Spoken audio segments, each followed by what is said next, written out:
खुशी और राजू एक साथ अपने जीवन के सुनहरे पलों को जिस प्रकार से हंसी खुशी साथ जी रहे थे, उन्होंने कभी सपने में भी नहीं सोचा होगा कि उनकी जिंदगी एक दिन ऐसे मोड़ पे आकर खड़ी हो जाएगी जिस कारण से उनके जीवन जो है हंसते खेलते जीवन को अलविदा कह जाएंगे। वो हंसी खुशी के साथ साथ वो दोनों पति पत्नी अपने जीवन को काफी बेहतर तरीके से जी रहे होते हैं। कोई भी उनके जीवन में ऐसा दिन नहीं होता जिस दिन को वो बहुत ही अच्छे एंजॉय तरीके से हंसी खुशी से नहीं जीते हो। अपने काम पर से लौटने के बाद राजू अपनी पत्नी के साथ ज़्यादा से ज़्यादा समय बिताना चाहता था ताकि उसको किसी भी प्रकार की कमी महसूस ना हो।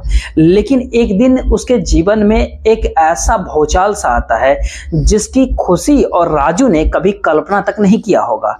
तो साथियों, आज की जो घटना है, आज राजू और खुशी और राबिया, एक और राबिया जो आती है, इसी की कहानी बताने वाला हूँ। बस आपसे अनुरोध है कि वीडियो को लाइक और चैनल को सब्सक्राइब कर लीजिएगा।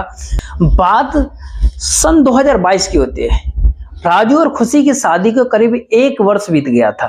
खुशी बिजनौर के एक गांव में रहती थी जब उसकी शादी हुई राजू के साथ। तो फिर शादी के कुछ दिन बाद जो है राजू खुशी को लेकर के जो है मुंबई चल जाता है। और मुंबई प्रदेश जाने के बाद राजू सुबह को नाश्ता करके अपने काम पे चला जाता और फिर काम से वो जब शाम घर को लौटता तो वो अपने पत्नी काफी वो खुशियां देना चाहता था, सारी वो खुशियां जो उसकी पत्नी जिसकी हकदार होती है।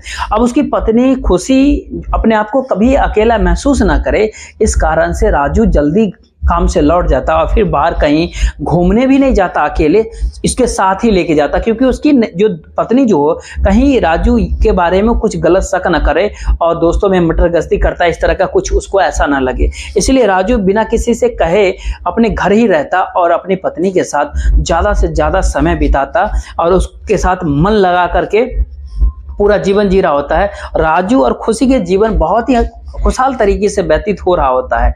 लेकिन अचानक से एक दिन ऐसा आता है कि खुशी बाथरूम से नहा करके जैसे ही अपने कमरे में आती है कि उसका पैर फिसल जाता है, जिसके कारण से वो जमीन पर गिर पड़ती है, फर्श पे गिर जाती है। और जब वो फर्श पे गिरती है तो उसका पैर जो है वो थोड़ा मुड़ जाता है, उसके पैर की हड्डी क्रैक हो जाती है। जब पैर की हड्डी टूट जाती है तो खुशी दर्द से चीखने चिल्लाने लगती है, कर्राती है। राजू घबरा जाता है कि आखिरकार क्या हो गया खुशी को।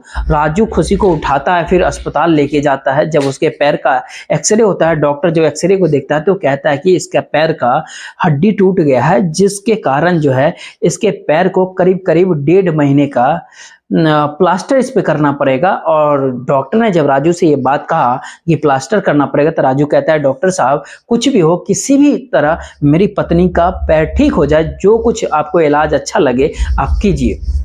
डॉक्टर साहब खुशी के पैर के ऊपर प्लास्टर कर देते हैं और उसको हिदायत भी देते हैं कि आपको कम से कम 1.5 महीना बेड रेस्ट लेना होगा। आप 1.5 महीने तक चल फिर नहीं सकती, आपको बेड पे रहना होगा, आपको कोई भी काम नहीं करना है, सिर्फ आप बिछावन पे बेड पे रहना है, खाना पीना सब कुछ आपको बेड पर ही होना चाहिए। अब घर लौटने के बाद राजू खुशी की हर मतलब पूरा काम करके देता है, हर कोशिश करता है जिससे कि उसकी पत्नी को कोई दिक्कत ना हो, उसे बेड से उठना ना पड़े। हर समय वो काम से लौटने के बाद, काम पे जाने से पहले अपने बीवी का देखभाल करता। जब पत्नी ने ये देखा कि राजू काम पर भी अब नहीं जा रहा है, उसका काम भी अब धीरे धीरे छूट रहा है, इस तरह से अगर वो काम पे नहीं हमेशा जाएगा तो फिर हम लोग खाएंगे क्या, रहेंगे कैसे। तो एक दिन खुशी राजू से कहते कि राजू, हम ऐसा करते हैं कि मैं अपने देखभाल के लिए अपने माँ को बुला लेती हूँ, यहाँ माँ यहाँ आ जाएगी, मेरी देखभाल करेगी, तो फिर तुम आराम से अपने काम पे जा सकते हो। अब राजू कहता है कि खुशी देखो, मेरा घर इतना बड़ा नहीं है, केवल एक ही रूम है, एक ही कमरा है जिसके भीतर हम और तुम दोनों रहते हैं, माँ आएगी तो कहाँ रहेगी। खुशी कहती है कि दिलों में जगह होनी चाहिए, एडजस्ट तो हो ही जाएगी, जहाँ हम रहते हैं वही माँ भी ठहरेगी। अब खुशी की इसी जिद के आगे राजू हाँ कर देता है और कहता है, ठीक है, जो तुमको ठीक लगे वो तुम करो और अपनी माँ को बुला लो।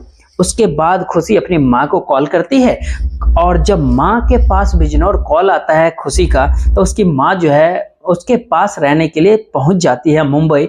और वहां पर पहुंचने के बाद घर का सारा काम जो है बहुत ही आराम तरीके से, बहुत ही इत्मीनान से संभाल लेती है। सुबह से राजू नाश्ता वास्ता करके पहले की तरह अपने काम पे लौट जाता। दिन में दोनों माँ बेटी घर में होती।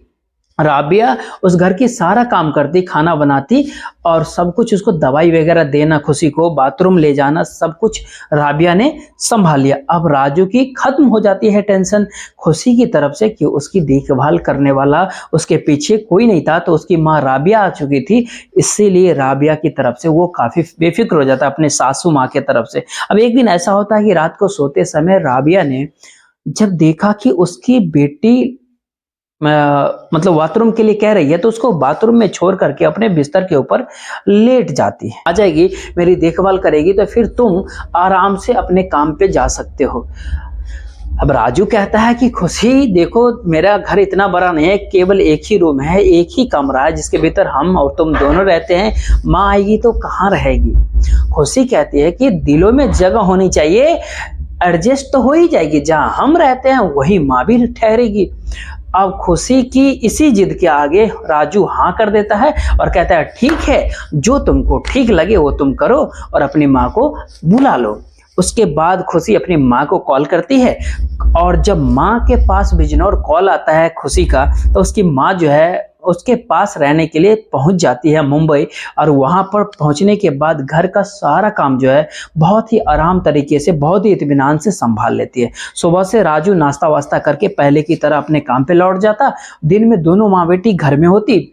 राबिया उस घर की सारा काम करती, खाना बनाती और सब कुछ उसको, दवाई वगैरह देना, खुशी को बाथरूम ले जाना, सब कुछ राबिया ने संभाल लिया। अब राजू की खत्म हो जाती है टेंशन खुशी की तरफ से कि उसकी देखभाल करने वाला उसके पीछे कोई नहीं था, तो उसकी माँ राबिया आ चुकी थी।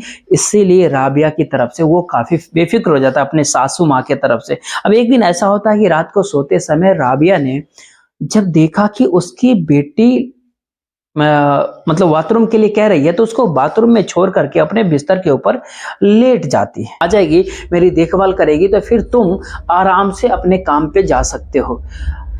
अब राजू कहता है कि खुशी देखो, मेरा घर इतना बड़ा नहीं है, केवल एक ही रूम है, एक ही कमरा है जिसके भीतर हम और तुम दोनों रहते हैं। माँ आएगी तो कहाँ रहेगी। खुशी कहती है कि दिलों में जगह होनी चाहिए, एडजस्ट तो हो ही जाएगी, जहां हम रहते हैं वही माँ भी ठहरेगी। अब खुशी की इसी जिद के आगे राजू हाँ कर देता है और कहता है ठीक है, जो तुमको ठीक लगे वो तुम करो और अपनी माँ को बुला लो। उसके बाद खुशी अपनी माँ को कॉल करती है और जब माँ के पास बिजनौर कॉल आता है खुशी का, तो उसकी माँ जो है उसके पास रहने के लिए पहुंच जाती है मुंबई। और वहां पर पहुंचने के बाद घर का सारा काम जो है बहुत ही आराम तरीके से, बहुत ही इत्मीनान से संभाल लेती है। सुबह से राजू नाश्ता वास्ता करके पहले की तरह अपने काम पे लौट जाता। दिन में दोनों माँ बेटी घर में होती।